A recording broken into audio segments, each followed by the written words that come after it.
GK कि GK कैसे पढ़ाई जाती है और कैसे याद होती है। चलो पहले एक टेस्ट कर लेते हैं। इस टेस्ट के दो फायदे हैं। कितने फायदे हैं? दो फायदे हैं। पहला फायदा तो ये होगा कि आपकी वर्तमान कैपेसिटी कितनी है, मतलब याद करने की जो स्पीड है ना वो कितनी है आपकी, पता चल जाएगा आपको कितने पानी में आप। और दूसरा फायदा ये होगा कि मेरे पास पढ़ने से आपकी मेमोरी कितने गुना बढ़ जाएगी, कितनी स्पीड से बढ़ जाएगी, दोनों पता भी चल जाएगा आपको। इस टेस्ट में क्या करेंगे, आप अपने मन से, मेरे मन से कुछ नहीं होगा, आप सभी अपने मन से कुछ ही बोलेंगे। आप किसने बोला संविधान, किसने बोला अलाउद्दीन खिलजी, किसने बोला पानीपत का युद्ध, किसने बोला दिल्ली, अकबर, ऑस्ट्रेलिया, कुछ भी हिंदी का कोई शब्द बोलना आपको बस। कैसे टेस्ट करेंगे मैं बताऊंगा आपको, इतना मजा आएगा बहुत ज्यादा। शुरू करते हैं यहाँ से कि मतलब आपने हाथ खड़ा किया कि साहब मेरे शब्द है, इसको इतने नंबर पे लिखो। आप शुरू करते हैं। हाँ जी, संविधान, बताओ कितने नंबर पे लिखो संविधान को। आपकी चॉइस होगी, शब्द भी आपका, नंबर भी आपका, 3 नंबर पे। इन्होंने बोला संविधान नंबर 3 पे कि मेरा शब्द है संविधान, और नंबर बोला 3। एक आप बोलो दिल्ली नंबर 2, नंबर 2 पे आपने बोला दिल्ली, ठीक है साहब। एक आप बोले भैया दक्षिण अमेरिका, नंबर बताओ 5 पे, ये हो गया साहब दक्षिण अमेरिका।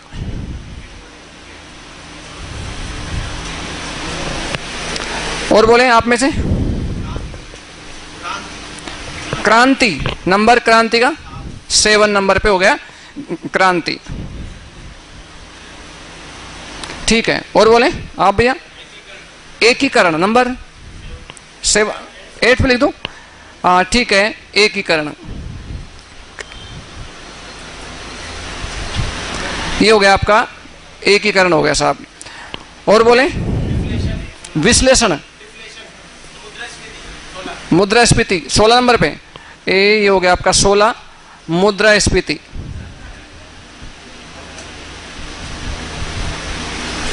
नंबर 16 पे आपने बोला मुद्रास्फीति।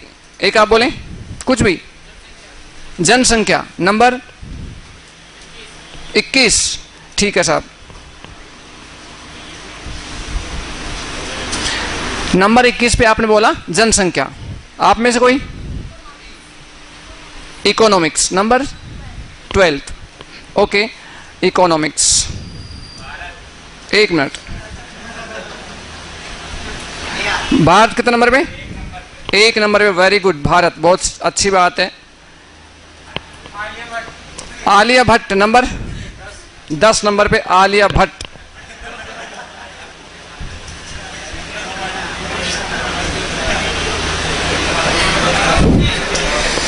हिंदी, हाँ जी, अनुसूया अनुसूचियां नंबर 13 पे, ठीक है।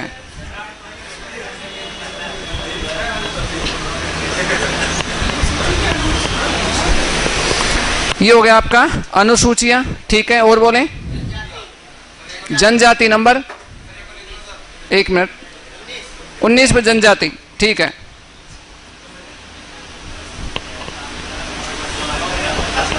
आपने क्या बोला? अनुसूचियां, अनुसूचियां आ गया ना, अच्छा अनुश्रुतियां, सॉरी, कितने नंबर पे? 11 पे।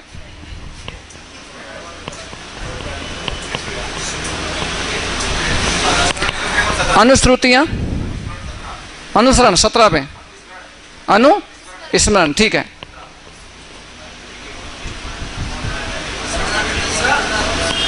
अनुस्मरण हो गया 17 पे। भर्तृ नंबर 4 पे,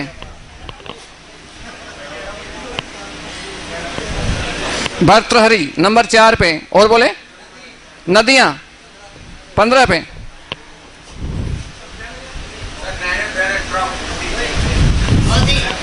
मोदी कितने पे? 20 पे, 6 पे,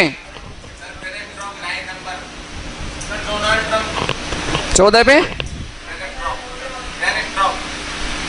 ब्रेन स्ट्रोक 14 पे, 9 पे, 9 पे तो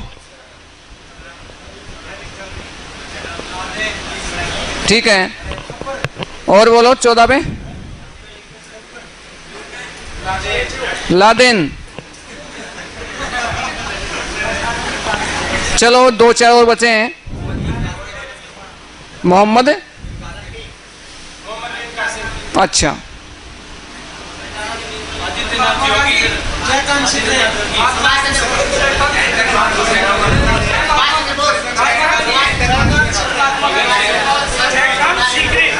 चलो मैं मेरे मत लिख देता हूं, मैं छोड़ो,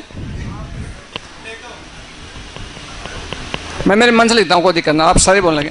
अब देखो भाई, एक बात करते हैं दिमाग के लेवल की। ये सारी जो टॉपिक आपने बोले हैं, बोले नहीं बोले आपने, अगर मैं मेरे मन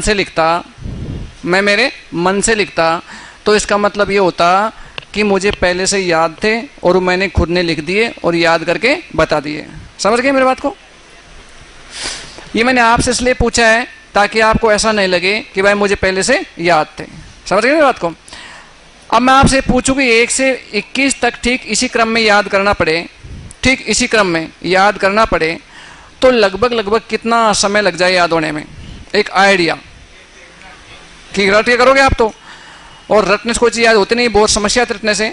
तो अगर करना ही पड़े समथिंग इसको याद, तो लगभग कितने समय में पूरी की पूरी याद हो जाएगी? बताओ आप।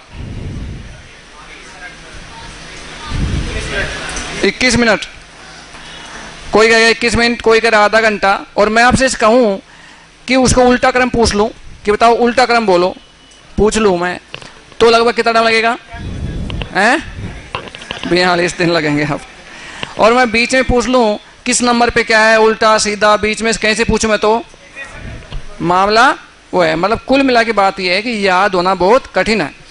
लेकिन वैज्ञानिक कहते हैं अगर आपको याद करने का सही तरीका सिखा दिया जाए ना, तो किसी भी चीज़ को, चाहे साइंस हो, चाहे इकोनॉमिक हो, चाहे कुछ भी हो, चाहे मैथमेटिक्स के सूत्र हो, चाहे जीके हिस्ट्री कुछ भी हो, चाहे डेट्स वगैरह, जनसंख्या आंकड़े कुछ भी हो, एक बार पढ़ते ही आराम से याद कर सकते हैं।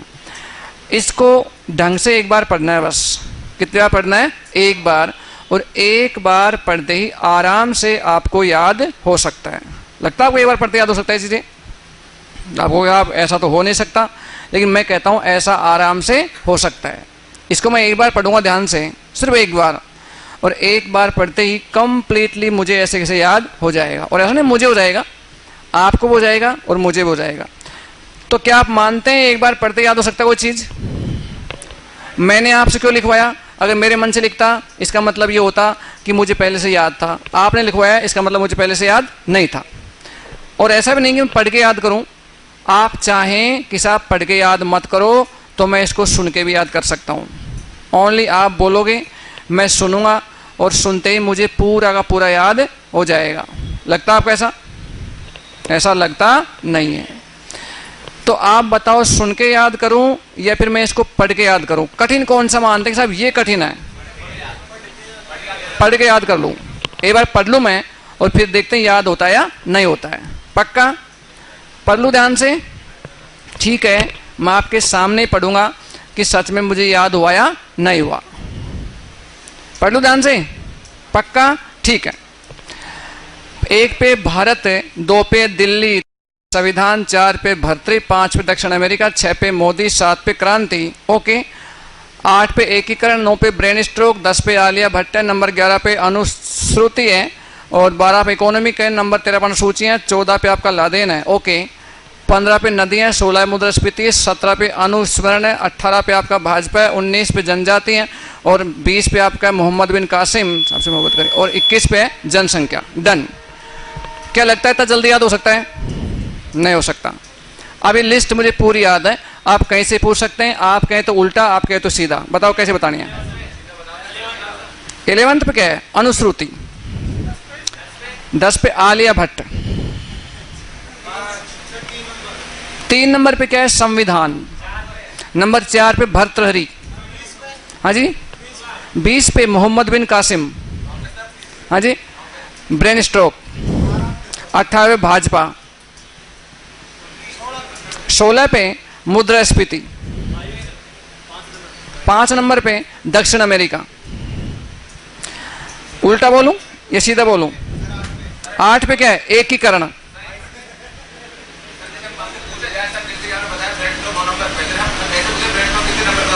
हाँ, कहीं से पूछें आप? कितने पे? इकोनॉमिक 12 नंबर पे। और पूछें। तो कहने का मतलब ये है कि मेरा पहला डेमो ये था कि व्यक्ति के पास ऐसी कला होनी चाहिए